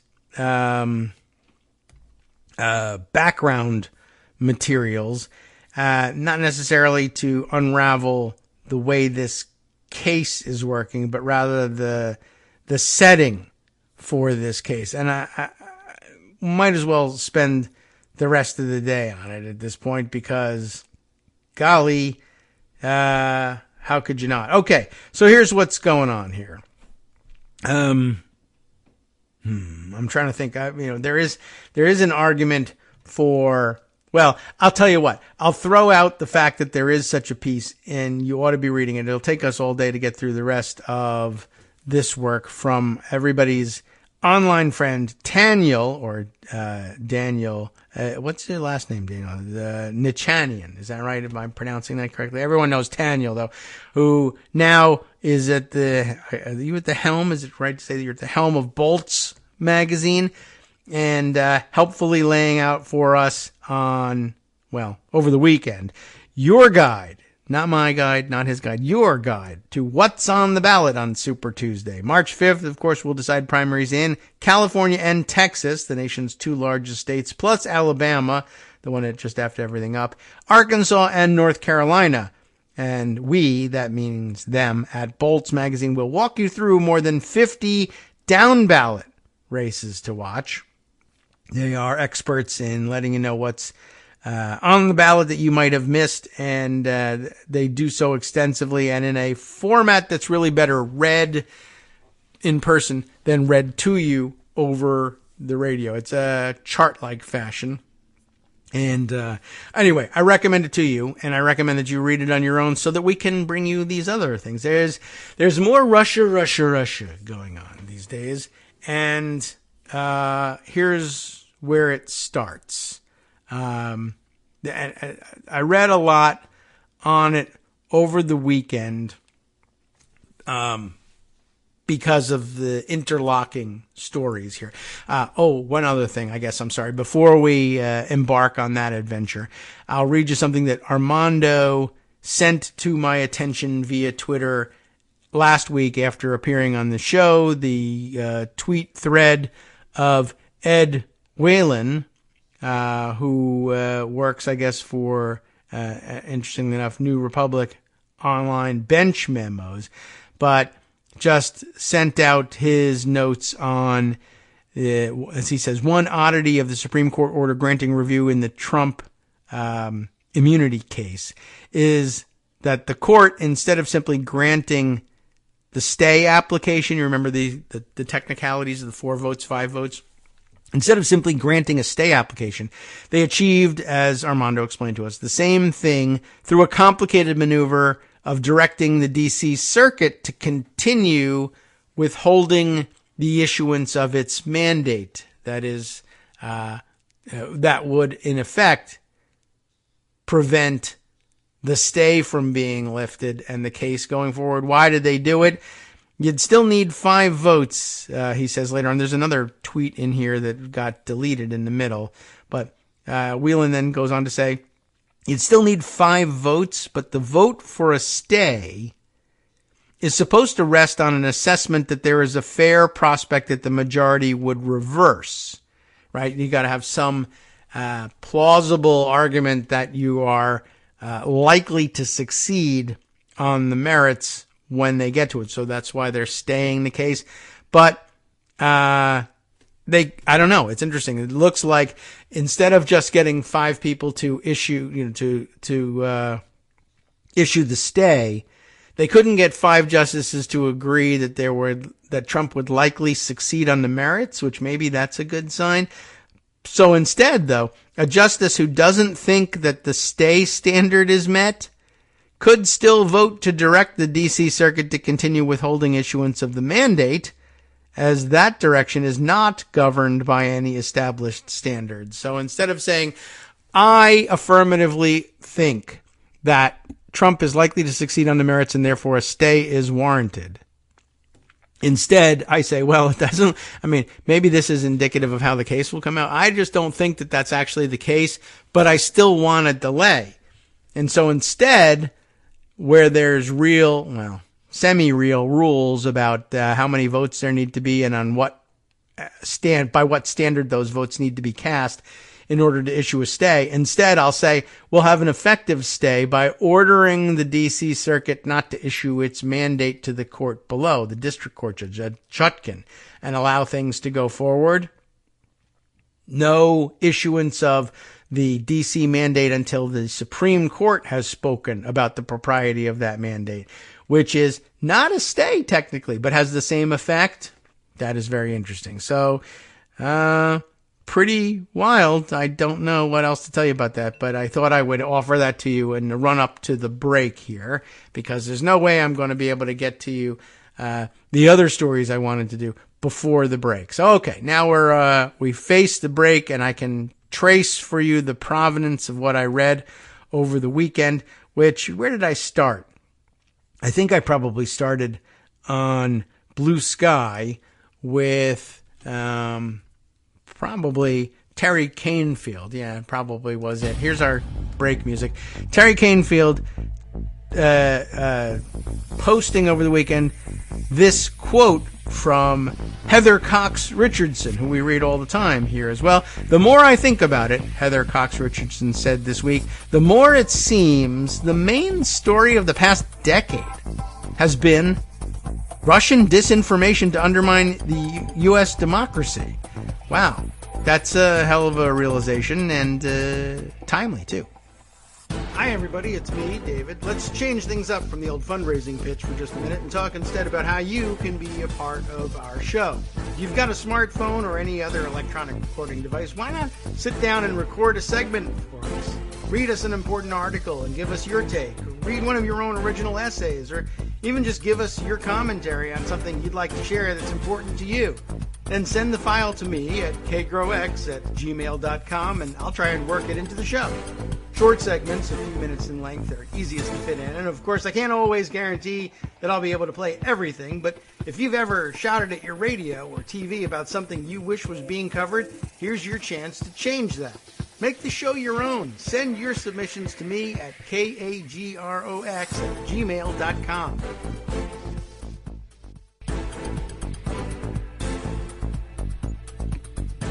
All right, welcome back now to the Kagro in the Morning Show here on Netroots Radio.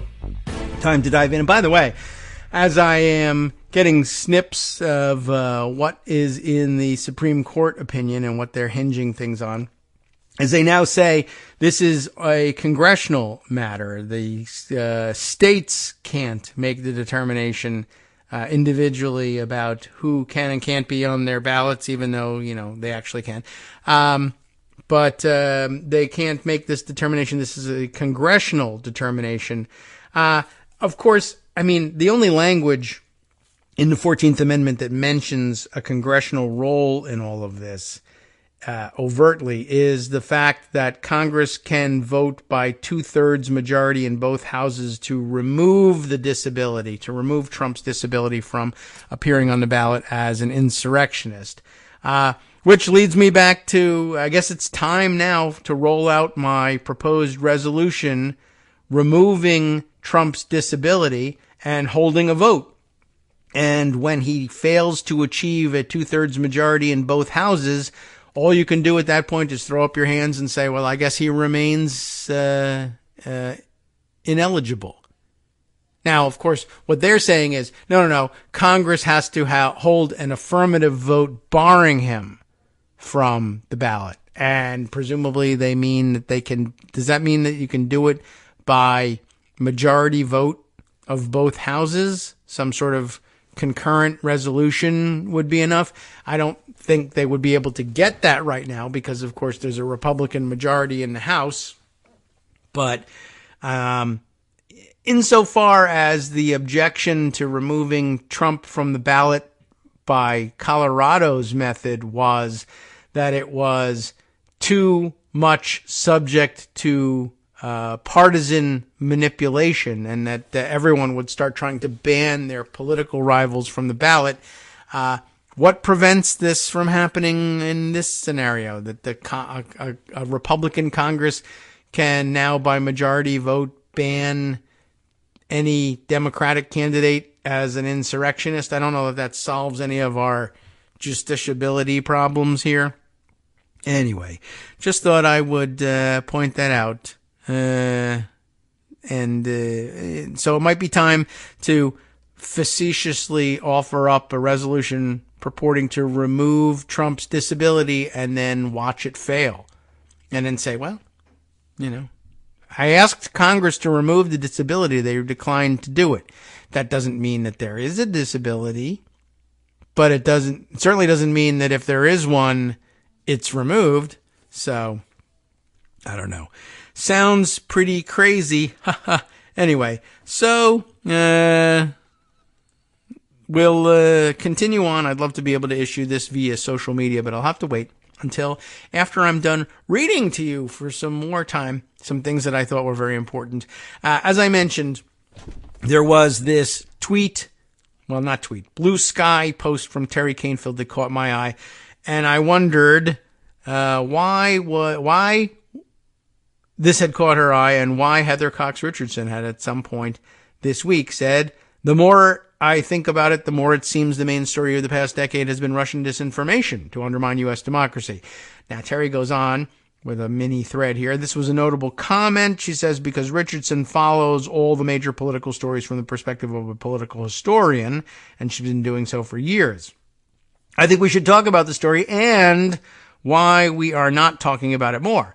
So," Terry says, "I wrote this week's blog post," and it is herein linked.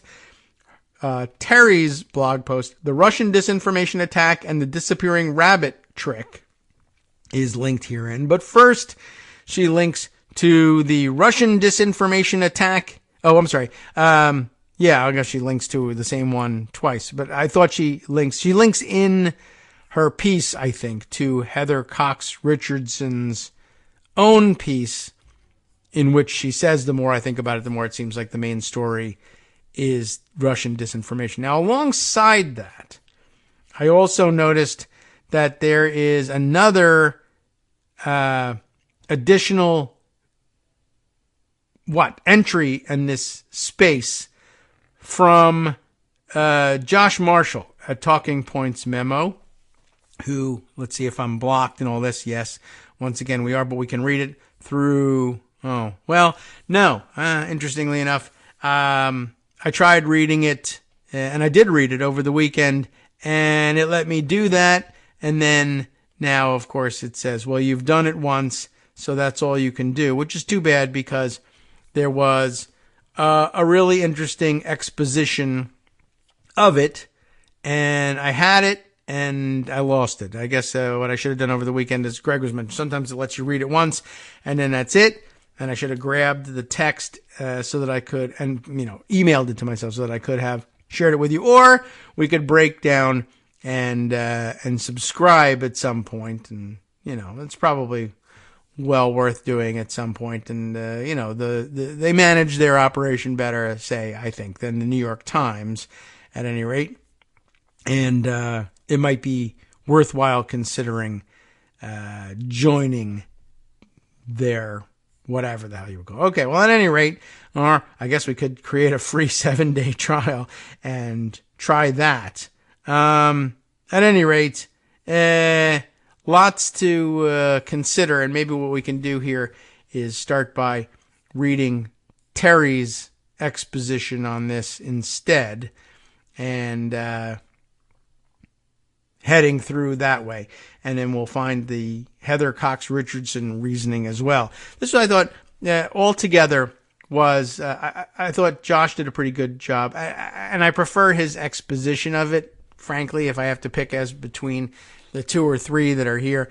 That he just, sometimes I find he lays things out in a certain way that makes it click in my head. Just the same way I would say, all the information is good, useful, insightful, penetrating, etc. in Marcy Wheeler's blog, but it doesn't always click for me or other casual readers.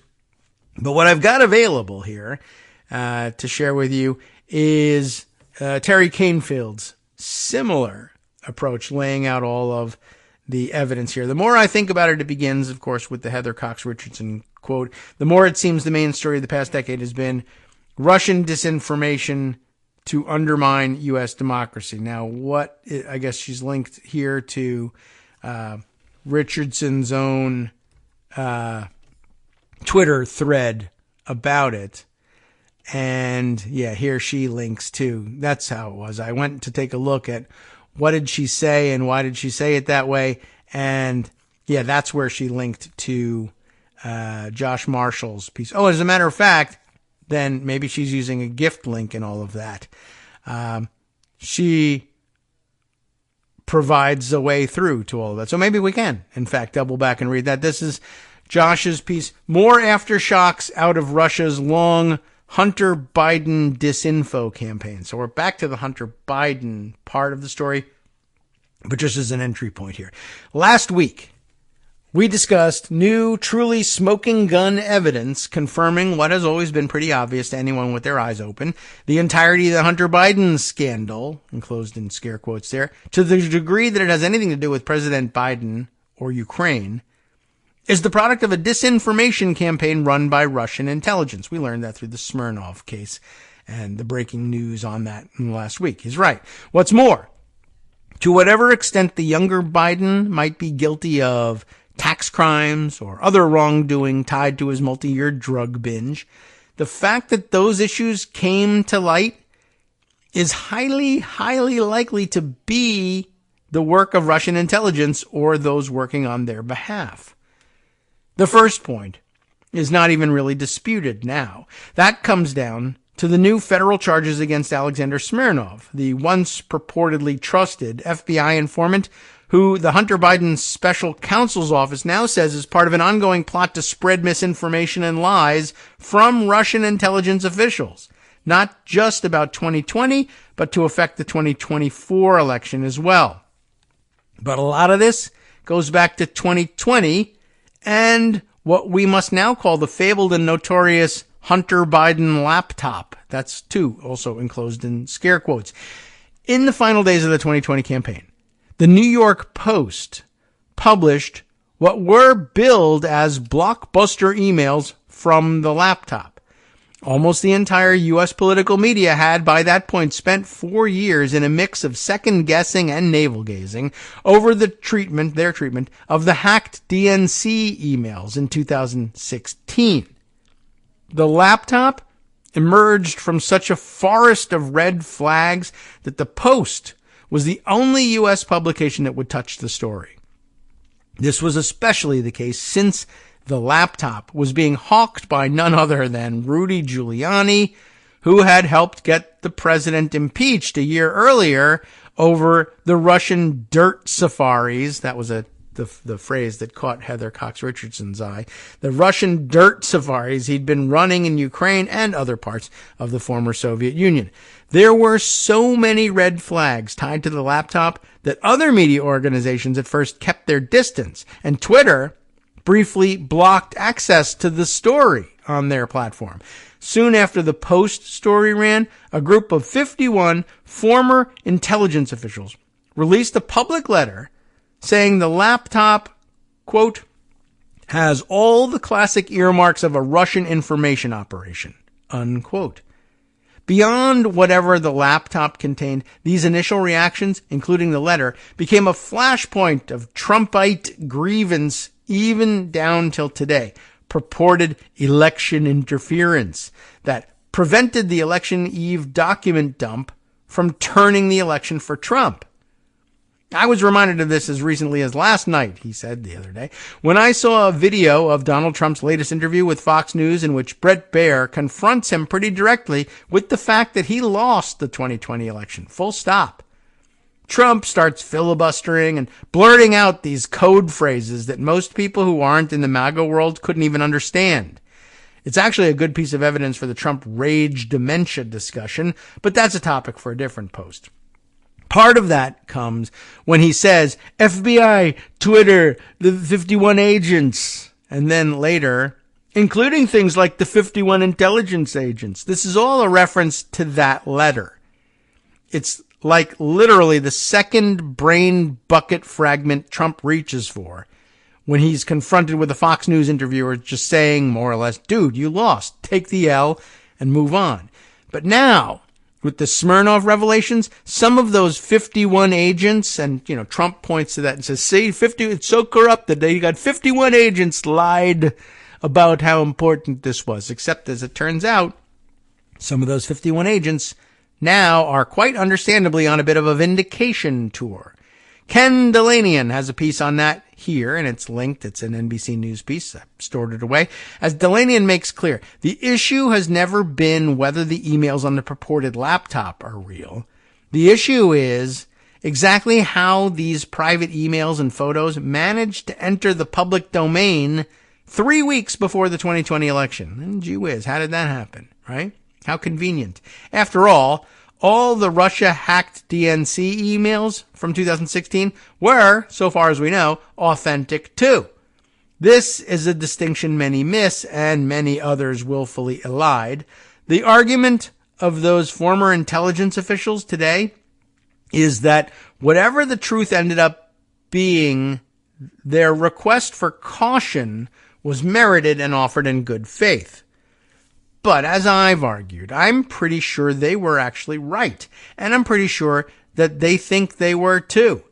The latest Smirnov revelations only make that even more clear.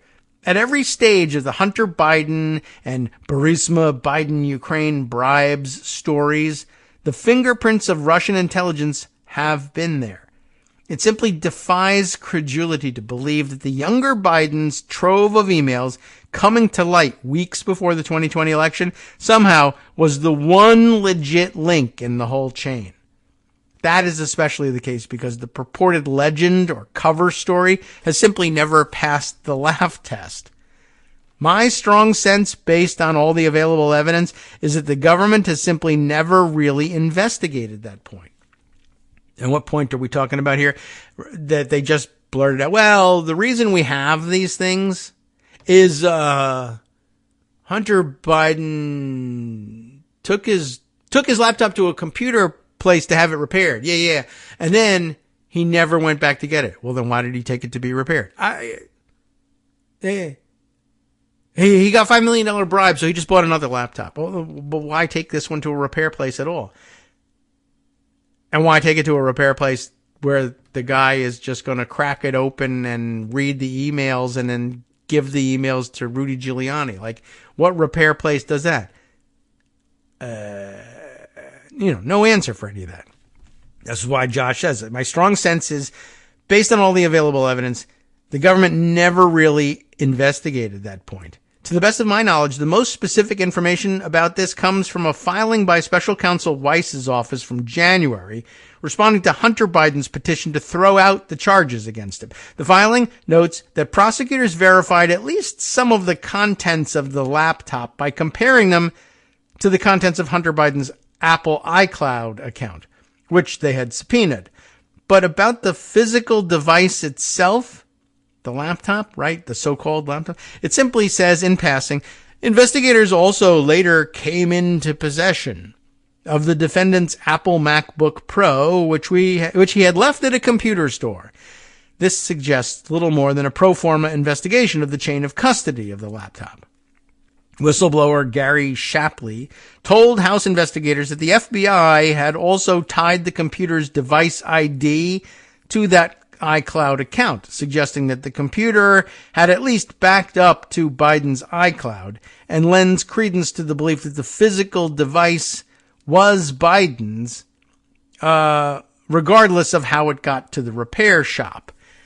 As of now, we still don't know whether that was Hunter Biden's laptop, how and whether it got to the repair shop, and just how the FBI investigated its provenance, chain of custody, and genuineness. It certainly would merit another look, given the special counsel's rapid turnabout on Russia's role influencing its own investigation since that January filing. Does everybody get some sense of what they're talking about here? Like, the contents of the laptop may have at some point been on a laptop owned by Hunter Biden. Yes. And that doesn't necessarily mean that any of the story that we were told about how they got it certainly never made any sense, but it might not even be true. Like, what does this mean? It could mean, Marcy's explained some of this. In other words, if Hunter Biden really had a laptop that had all this stuff on it, and it backed up to the iCloud, one of the possibilities, if you need to, if you get some sense, somebody tips you off, the contents of Hunter Biden's laptop are incriminating. We should get it, steal it, release it. How can we do that? Because people will say, how did you get this thing? Well, he left it at a computer repair shop and abandoned it. Yeah. And the guy opened it up and cracked it open and got all this stuff. Well, but that's bad. That shouldn't be allowed. Yeah, but he signed a release. So legally it was okay. I don't know. Is that the story? Well, how else might that have worked? Marcy has pointed out, well, if you back up your laptop to the iCloud and they never get a hold of your laptop, because how would they? Right? Left it at a computer store. Well, sure, that's the cover story. But one other plausible story is if it's backed up to the iCloud, suppose someone hacks Hunter Biden's iCloud account and says, this is a copy of the contents of his laptop.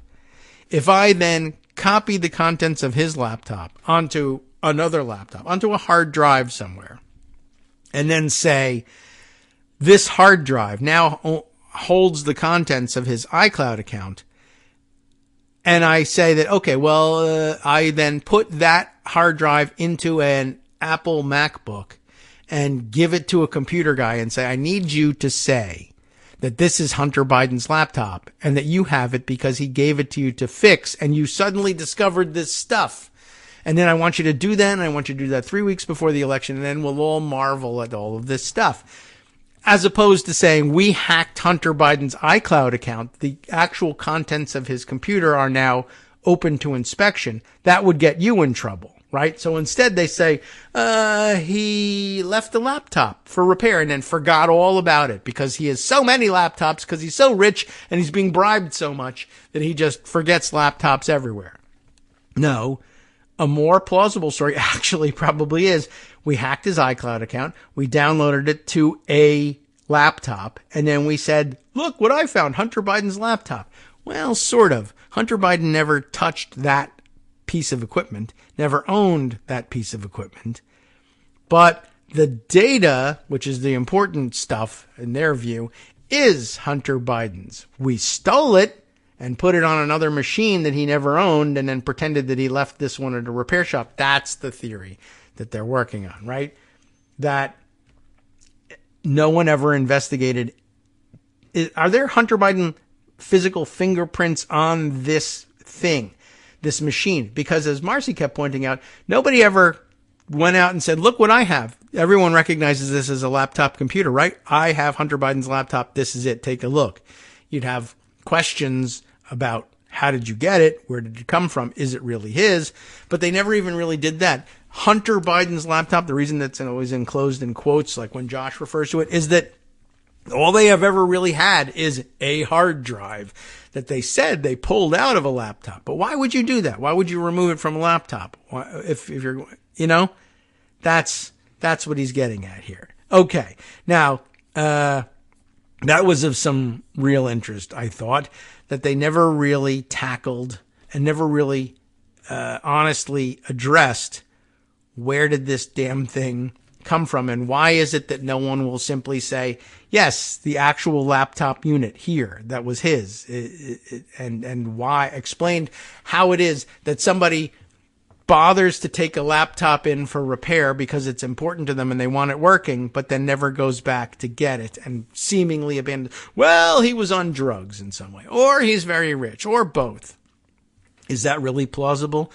I don't know. I don't think so. Anyway, so as I said, there's more about it, right? Terry Canfield is writing about what she calls the Russian disinformation attack and the disappearing rabbit trick. And here we get into territory that I have harped on for a while, but a slightly different approach to it. The old political union with Russia to own the globalists story. So again, she begins with Heather Cox Richardson's quote, "The more I think about it, the more it seems the main story of the past decade has been Russian disinformation to undermine U.S. democracy." This, she says, was a notable comment because Richardson follows the major political stories from the perspective of a political historian, and always has, right? I think we should talk about the story and why we're not talking about it more. Last week, Terry writes, I wrote about the ideological and political connection between the Republicans and Putin's Russia. If you missed it, start there, because seeing the ideological connection between the Republicans and the Russians provides context for the Russian disinformation attack in 2016 and the response of Trump's campaign. And you could start there, but it'll take you a while to do so. But just for reference, it is a February 24th piece. It is titled Why Some Prefer Oligarchy. And, like with little singy notes, what's Russia got to do with it? Got to do with it, you might ask if you were Tina Turner. And it is a longish exposition and worth looking at just about the reasons why there might be such a connection between the political right in this country and Russia. But I think you've probably heard quite a bit about it, but it's an interesting background piece. So though she tells us to start there in case we missed it, which we did, I'm going to continue on with this piece. But she does say if you missed it, start there, because seeing the ideological connection between Republicans and Russians provides context for the Russian disinformation attack going all the way back to 2016, which she then turns to next. In 2016, Russia launches a disinformation attack on the United States. The following information comes mostly from the Senate report on Russian active measures, campaigns, and interference in the 2016 election, the Mueller report, the indictment against the Internet Research Agency is the third major source. The IRA, Internet Research Agency, of course, based in St. Petersburg, was funded by Russian oligarch Yevgeny Prigozhin and the Kremlin. In 2014, about the time that the invasion activity in Ukraine starts, as a matter of fact, the IRA conducted an information warfare campaign designed to spread disinformation and societal division in the United States and to sway the outcome of the 2016 election. This, according to the IRA indictment, I guess. Swaying the election was only one part of the IRA's goal. The other was to sow division and discord in American politics to undermine the American government. The IRA accomplished this by focusing on hot-button societal divisions such as race, immigration, and Second Amendment rights. In 2014 and 16, to prepare for its disinformation operation, the IRA sent two highly ranked female employees, Anna Bogacheva and Alexandra Krylova, to the U.S. They traveled widely on an intelligence gathering mission to understand the divisions and fractures in American culture. This is important. The Russians do not try to create fractures and divisions. They look for them and find ways to amplify them and drive deeper wedges between Americans. The IRA disinformation campaign against the U.S. was operated from the translation department, where hundreds of specialists operated social media accounts pretending to be American political activists. They created Facebook accounts and formed groups. Each specialist operated dozens of accounts. This is familiar territory, right? The Army of Jesus Facebook page, for example, created and operated by specialists in the IRA, attracted 216,000 American followers. The Army of Jesus purported to be devoted to Christian themes and Bible passages. To cultivate an audience, the operators provided content consistent with its profile, like these examples. And there's lots of, inspirational Jesus-loving quotes in here, and you get the idea. I don't need to tell you each one of them. But after building trust, they then deploy the payload content, like, for instance, the specifically non-religious, non-Jesus-y Hillary approves removal of God from the Pledge of Allegiance, they told everybody in November of 2016, oddly enough. Soon afterward, they resumed their confidence-building content with more inspirational religious content. One side comment, one Twitter account during the Trump presidency built a lot of trust among Democrats. I don't know which one they mean here, but by constantly attacking Trump. And then the person attracted hundreds of thousands of followers, and then in 2020 flipped and began attacking Democrats with the same venom and with the large reach that they had built up there. Now, from the Senate report, she quotes, no single group of Americans was targeted by the IRA more than African Americans. One of the IRA's Facebook pages, Blacktivist, generated 11.2 million engagements. Specialists posing as African Americans activists posted messages like, I won't vote for Hillary Clinton, or I won't vote at all, or why should we vote? Our votes don't matter, or a vote for Jill Stein is not a wasted vote. Americans believed they were listening to and interacting with the opinions of other Americans. As an example, and then she also cites the example of the Russian agents scheduling protests and counter-protests of the same issue for the same place and same time to try to see if they could, in the real world, bring these groups together and get them to fight. We have seen several examples of this. The IRA's activity on social media increased after Election Day in 2016. Remember, influencing the election was only part of the plan. The other part was increasing polarization and turning Americans against each other and against their government.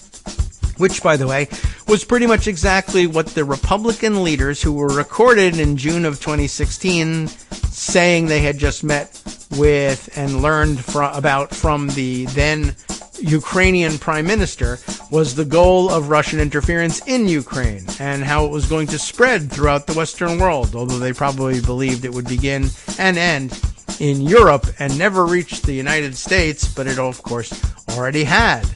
And their reaction to it, never mind, stay quiet, let it happen. For the sake of Republican power brokerage, let's exploit the power we're going to be given by these active measures.